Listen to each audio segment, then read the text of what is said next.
Ako si Madeline C. Pelipada. Ako ay 41 years old.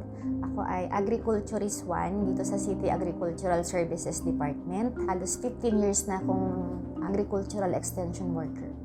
Hindi lang naman sa Hornala nararanasan yung mga hamon na yon ng agriculture. Ito ay parang tingnan natin sa general kasi looking dun sa mga nakikita natin ngayong challenges, number 1 dyan, yung climate change. So yung climate change talaga, yung paiba-iba ng panahon, yun yung isa sa pinaka nakakaapekto sa kanila sa ngayon. Kagaya ng El Nino tsaka La Nina. So yung sobrang tagal na init at yung sobrang tagal naman ng tag-ulan ay patuloy na nagbabago. So isang malaking epekto yon dahil yung cropping calendar nila ay naaapektuhan. Halimbawa, panahon ng Mayo, ang taniman sa Hornalan kasi ang Hornalan ay upland area. So yung Barangay Hornalan ay considered as upland, kagaya ng mga katabi pa nilang lugar, Barangay Hunggo, Barangay Mabato, Barangay Borol, Laguerta. So considered sila as upland. Ngayon, ang cropping pattern nila ay Mayo ang talagang taniman nila. So dahil, bakit May? Kasi pagpatak ng ulan, lagi nilang sinasabi ng mga farmers sa pagpatak ng ulan ng kanilang unang taniman.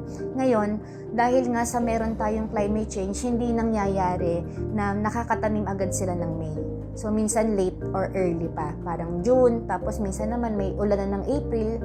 So ganun yung pagbabago. Yung quality mismo ng crop, dahil nga may peste, ay hindi nagiging maganda yung resulta. So in the end, parang mababa yung income dahil dun sa fall armyworm na tinatawag natin. So una, climate change, yung challenges natin sa agriculture. Pangalawa, yung peste, yung outbreak ng mga peste. Pangatlo, tingin ko naman yung sa mismong finances ng mga farmer, capital, puhunan. Kasi minsan, ang sistema kasi sa kanila, minsan may ilan doon na nagfi-finance ng kanilang inputs. Meron tayong irrigation, lowland, yung mga dito sa may Barangay Banlik, mga halang, yun ang irrigated areas natin, usually palay yun. Pagdating ng upland, ang source lang nila ng tubig ay sa ulan. So, ang nabibigay namin sa kanila kalimitan na intervention, yung mga plastic drum na kulay blue na malalaki. So yun, meron na talaga silang naka-install doon sa bukid nila ng mga kulay blue na drum na ipunan nila ng tubig.